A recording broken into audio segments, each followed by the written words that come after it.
ወንዝ ዳር መቀደስ ሰይጣን ለመቀስቀስ ብለዋል። ሰይጣኑ ተነስቷል። 26 ከገባ ብቸኛው የማሸነፍ 100% ጉዞ ያለው ማንቸስተር ዩናይትድ ይባላል። ያራዳ ልጅ ገና ነው። የፕሪሚየር ሊግ ቡድን ነው። አሁን ብድግ ያለ ይመስላል። ከካሪጋ ቀደም ብሎ ወደ ፕሪሚየር ሊጉ ጎራ ብለው ቢሆን ኖሮ ያራዳ ልጆች ምናልባት ማንቸስተር ዩናይትድ አሁን ከሶስተኛም ወደ ላይ ከፍ ሊል የሚችልበት ፓርት በጣም ብዙ ነው ማለት ነው። አዲስ አሰልጣኝ ስለሆነ ሞቲቬሽን እንዳትል ያራዳ ልጅ 7 ጨዋታ ያለምንም ነቅነቅ ነው። ወደፊት ብቻ እንጂ ወደ ኋላ አላቅም። አንድ ኮስታም ጋር ነው አቻ የወጡት ያራዳ ልጅ እንጂ ከዛ ውጪ ወደ ውጪ ነው። ዩናይትድ ከመጣ ደግሞ ወደ ኋላ የሚባል ነገር አቅም ያራዳል። ስለ ሲቲ አውርተናል አይደል?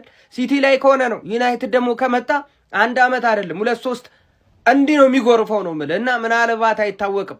የመጡበት ሜንታሊቲ እጅግ በጣም አስገራሚ ነው። እየሄዱበት ያለው መንገድ ምንም አይነት ወደ ኋላ የሚባል ነገር የለም። ከመመራት ተነስተው ነው ማሸነፍ የቻሉት በዚህም ጨዋታ ማለት ነው።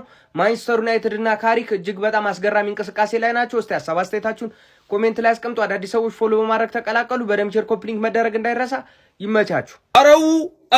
አረ ሽንፈት ያለህ አረ ሽንፈት ናፈቀን። አንተ ምንድን ነው የምትሰራ? አረ በደንብ ኮፒሊንክ አድርገው፣ ኮፒሊንክ ቀጥቅጠው። በመድኃኒዓለም ስም 2-1 ስጥት ማድረግ ይችላል ማለት ነው።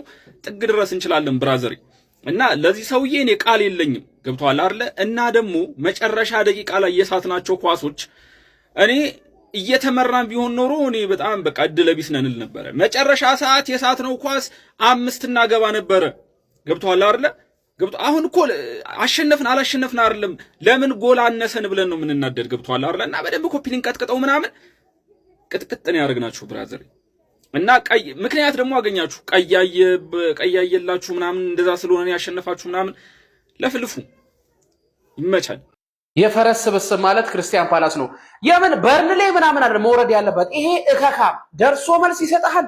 እስከ 45 መርተ እንዳህያ ምን አባ ያራግጣል። ያፈጠርኩት እንዳለ ምግብ የሆነ እኔ ቀያይ ሰይጣን ታስሯል አልተባለም እንዴ በረመዳን? የሆነ በቃ ይሄ ሰይጣናዊ ነው። በቃ ምን አይነት እንዴት እንደሆነ አላውቅም። በቃ 1-0 የወጣን ቲም ደና ነው። ፖዚሽንም ተመጣጣኝ፣ ኦን ታርጌት ተመጣጣኝ የነበረን ቲም ይሄው ሰይጣን አዋክቦ ፔናልቲ ያስደረጉ። ለፔናልቲው ልንል ስንል ደግሞ ጭራሽ በቀይ ወጣ። ከዛ ተገለበጠ። አትከላከልም እንዳለ በሽታ የመከላከል አቅምህን እንደው ውሃ ይሁንና የበላው ታፍጥር እንዳለ እኔ ጣዕሙን ነው። ጨው ያለው ምግብ ያለ ጨው ነው እኔ የመሰለኝ ማለት ነው። ይኸው እንደዚህ አልቦኝ ተቃጥዬ፣ አረ ይሄ ክለብ እያመለጠን ነው። አረ ይሄ ክለብ ሄደ። ምን አባህን ያስተካከልኩ? ቆይ ምን አስተካክለን የመጣው በዚህ ዘንድሮ? እሺ አትቋጥሩብን እስቲ።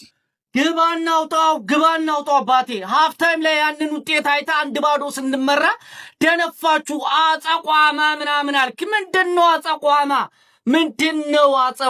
ነግራለሁ። ማንቸስተር ዩናይትድ ነው የቲሙ አባቴ። ሜዳው ቲያትር ኦፍ ድሪምስ ነው አባቴ። ታያላ ህልሞች ሁላ እውን የሚሆኑበት የተባለው ለዚህ ነው የማንቸስተር ዩናይትድ ሜዳ።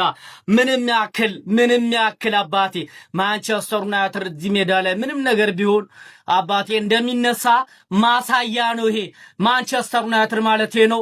አሁን ወደ 3ኛ መተንላል። ተጥላላው እኮ ከቼልሲ ጋር አይሃለሁ። ከዛ በኋላ እኔ ለዋንጫ ማልጫወትበትን ምክንያት አሳያለሁ ነው ምብል። ለማንኛውም ግን አባቴ ስጥት አርገን ወተናል። ይሄንን አሳምሮቀው። ለማንኛውም ግን ለጀማው ሊደር ሼር ኮፒ ሊንክ ሪፖስት ማድረጋችሁ እንዳይዘነጋ፣ ፎሎም እንዳይረሳ። ይቻማችሁ አራዳ ልጆች። ማንቸስተር ዩናይትድ በፕሪሚየር ሊጉ 3ኛ ደረጃን ክሪስታል ፓላስን ከመመራት ተነስቶ 2-1 በማሸነፍ መቆጣጠር ችሏል። በፕሪሚየር ሊጉ 28ኛ ሳምንት መርሃ ግብር የማይክል ካሪኩ ማንቸስተር ዩናይትድ የኦሊቨር ግላስነሩን ክሪስታል ፓላስ በኦልድ ትራፎርድ በማስተናገድ ከመመራት ተነስቶ 2-1 ማሸነፍ ችሏል። በጨዋታ ላይ በፓላስ በኩል ገና በጨዋታው ጅማሩ ላይ ነበር። በአራተኛው ደቂቃ ላይ ላክሮአ ከማዘን ምት የተሻማች ኳስ በግንባሩ በማስቆጠር ቀዳሚ ማድረግ የቻለው ማለት ነው። ሌኒዮሮ እሱም በመቆጣጠሩ ረገድ ድክመት ታይቶበት ነበር ጎሉ ሲቆጠር ማለት ነው። ነገር ግን ከዛ በኋላ ከሁለተኛው አጋማሽ በኋላ በተለይ ማንቸስተር ዩናይትድ በጣም ተጠናክሮ ነበር ወደ ጨዋታው የመጣው። ውጤቱን ለመቀልበስ የሚያደርጉለት ጥረት ተሳክቶላቸው እንግዲህ 2 ጎሎችን አከታትለው ማስቆጠር ችሎ ነበር። ለዚህ መንስኤውም እንግዲህ ላክሮአ ነበር በድጋሚ ማለት ነው። 56ኛው ደቂቃ ላይ በቀይ ካርድ ኩኛ ላይ በሰራው ጥፋት ምክንያት ከሜዳ ተሰናብቶ ነበረ ማለት ነው። ፔናልቲ ማሰጥቶ ነበር ኩኛ ላይ በሰራው ጥፋት ምክንያት ማለት ነው። ታዲያ ያንንም ፔናልቲ ብሩኖ ፈርናንዴዝ 57ኛው ደቂቃ ላይ በማስቆጠር ዩናይትድን አቻ ማድረግ ቻለ። በድጋሚ ቤንጃሚን ሼሽኮም 65ኛው ደቂቃ ላይ ከብሩኖ ፈርናንዴዝ የተሻገረለትን ክሮስ በግሩም ሁኔታ በማስቆጠር ዩናይትድ 2-1 ጨዋታውን ማሸነፍ ችሏል ማለት ነው። ብሩኖ ፈርናንዴዝ የሚገርም ጊዜን ከማንቸስተር ዩናይትድ ጋር እያሳለፈ ነው የሚገኘው። የ10 ቁጥር ፖዚሽን መልሶ ሲያገኝ በቃ ሌላ ተጽዕኖ ፈጣሪ የሆነ ተጫዋች ሆኖ ነው ድጋሚ እየተመለከት ነው የምንገኘው ማለት ነው። የዛሬው ማን ኦፍ ዘ ማች ለኔ እሱ ነበረ። 1 ጎልና 1 አሲስት በስሙ ማስመዝገብ ችሎ ነበር። ፔናልቲውም ሲሰጥ ኩኛ ነው እንጂ ያሰጠው ለኩኛ የሰጠው ፓስ ራሱ በጣም አስደናቂ ነበረ። ብቻ ጨዋታው ላይ አስደናቂ ተጫዋች ነበረ። ማይክል ካሪክም ከማንቸስተር ዩናይትድ ጋር አስደናቂ ግስጋሴውን ቀጥሎበታል። በ7 ጨዋታዎች 6ቱን በማሸነፍ አንድ አቻ ብቻ ነው ያለው። እስካሁን ምንም አይነት ሽንፈት አልገጠመውም ማለት ነው። ለማንኛውም እናንተ ስለ ማይክል ካሪክ ማንቸስተር ዩናይትድ ምን ትላላችሁ? ሀሳባችሁን ኮሜንት ሴክሽን ላይ ያካፍኝ። የፕላስ ምልክቱ መጫናት እኔ የምላችሁ ጋይስ ለብሩኖ ፈርናንዴዝ ግን የሚመጥን ቃል አላችሁ? የምሬን ነው የምላችሁ። በቃ ማንቸስተር ዩናይትድ ቤት ማንም ይሄድ ማንም ይምጣ ከማን ጋር የሚጫወት የትኛውን ፖዚሽን የሚጫወት ሁሌ ምርጥ እኮ ነው ብሩኖ ፈርናንዴዝ። ዛሬ ደግሞ ሁለቱም ጎሎች ላይ ቀጥተኛ አስተዋጽኦ ማድረግ ችሎ ነበር። ጨዋታው ላይ የነበረው ፐርፎርማንስ በቃ በቃላት ለመናገር በጣም የሚቸግር ነው። ወደ ተፈጥሯዊ ቦታው 10 ቁጥር ከመጣ በኋላ ደግሞ በማይክል ካሪክ ስር በጣም የተለየ ጊዜ ነው እያሳለፈ የሚገኘው። በፕሪሚየር ሊጉም ቶፕ አሲስተር ነው በ13 አሲስቶች ማለት ነው። በጣም አስደናቂ ጊዜ ነው እያሳለፈ የሚገኘው። ብቻ ሁሌ ነው ግርም የሚለኝ ዩናይትድ ይህንን ተጫዋች ቢለቃውም በማን ነው ሊተካው የሚችለው? ማለት ማን ነው በሱ ልክ ሁሉም የሜዳ ክፍል ላይ ተሳትፎ ሚናው ከፍ ያለ ተጫዋች ዩናይትድ ቤት ሊመጣ የሚችለው እያልኩኝ አስባለሁና በጣም አስደናቂ ተጫዋች ነው። ለማመን የሚቸግር ኳሊቲ ያለው ማለት ነው። ቡድኑን ሊድ ያደርጋል፣ ኳስ ያደራጃል፣ ኳስ ይነጥቅልሃል፣ ክሬት ያደርግልሃል፣ ያስቆጥርልሃል። ምንድን ነው የምፈልገው ከዚህ በላይ ከአንድ 10 ቁጥር ማለት ነው። እና ብሩኖ ፈርናንዴዝ በጣም የሚለይ ተጫዋች ነው። እናንተ ስለ ብሩኖ ፈርናንዴዝ ምን ታስባላችሁ? ሀሳባችሁን ኮመንት ሴክሽን ላይ አካፍሉኝ። የፕላስ ምልክቱ መጫን ማን ዩናይትድ ወደ ንግስናው እየተመለሰ ያለ ይመስላል። ቲያትር ኦፍ ድሪምስ ነግሳ አመሸች። ታላቅ ምንጊዜም ታላቅ ነው፣ ይፈተን ይሆናል እንጂ መቼም ወድቆ አይቀርም። ቤንጃሚን ሴሽኮ በኦልድ ትራፎርድ ሰማይ ላይ ክንፎቹ ዘርግቶ በረረ። በአየር ላይ የክብርን አክሊል የደፋችው ግሩም የግንባር ጎል ዩናይትድን አሸናፊ አድርገዋለች። ከሴሽኮ ዝላይ ጀርባ ደግሞ የብሩኖ ፈርናንዴዝ ብልህነትና የፍጹም ቅጣት ምት ጥበብ ታክሎበት ዩናይትድ 3 ነጥብ ብቻ ሳይሆን የሊጉን 3ኛ ደረጃ በክብር ተረክቧል። ሌላ ድንቅ ድል ተገኝቷል። ስለዚህ ማንቸስተር ዩናይትድ በኦልድ ትራፎርድ ክሪስታል ፓላስን አስተናግዶ 2-1 አሸንፏል። በጨዋታው እኔ ቀይ ምናምን የሚሏችሁ እንዳሰሙ፣ ምክንያቱም ላክሮስ ያየው ቀይ ካርድ የሚገባ ነው። ጎሉንም ሲያስቆጥር በእርግጥ ላክሮስ ጎሉን ሲያስቆጥር ሌኒሮ ትልቅ ስህተት ነበረበት ብዬ አስባለሁ። እና አሁን አንዳንዶች የሚያነሱት ጥያቄ ምንድነው ማንቸስተር ዩናይትድ ቀይ ስላየ ነው ድል ያደረገው የሚለው ከሆነ ምክንያቱም ማንቸስተር ዩናይትድ ያንን ፍጹም ቅጣት ምት ማቲያስ ኩኛ ያገኘውን ፍጹም ቅጣት ምት ቢያስቆጥር በ11 ተጫዋች ቢሆኑ ከዛ በኋላ ማንቸስተር ዩናይትድ የመቋቋም አቅም አላቸው ብዬ አላስብም። ማንቸስተር ዩናይትድ በእርግጥ የመጀመሪያው 20 ደቂቃ እጅግ በጣም የዩናይትድ ደካማ እንቅስቃሴ ያየንበት ነው ብዬ አስባለሁ። 25 እስከ 30 ደቂቃ። ከዛ በኋላ ግን የማንቸስተር ዩናይትድ ተጫዋች ኢነርጂያቸው የተለየ ነበረ።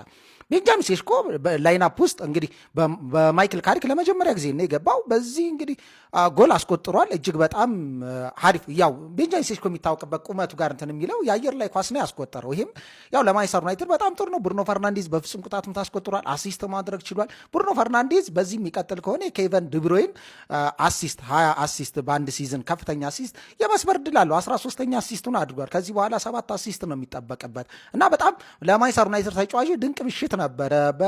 ብዙ የጎል ድሎችን አብክነው ነው እንጂ ጨዋታ 2-1 ምናልባት ሲባል ዩናይትድ በከፍተኛ ሁኔታ የተፈተነ ሊመስል ይችላል። የመጀመሪያ 30 ደቂቃ ነው ቅድም እንዳልኳችሁ እና ከዛ በኋላ ዩናይትድ ብዙ የጎል ድሎችን ካስሜሮ ብቻውን ሃትሪክ የሚሰራበትን በአየር ላይ ከኮርና ከቅጣት ምት የሚሻገሩ ኳሶችን ሲያበክን ነበር። በጣም የሚገርም ነው አይደል?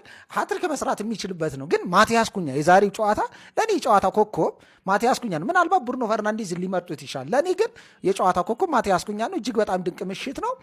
ከ3 ዓመት ምናምን በኋላ እንግዲህ ማንቸስተር ዩናይትድ ወደ 3ኛ ደረጃ ላይ መምጣት ይችሏል። ይህን ደረጃ ከ3 ዓመት በኋላ ሲያገኘው ነው።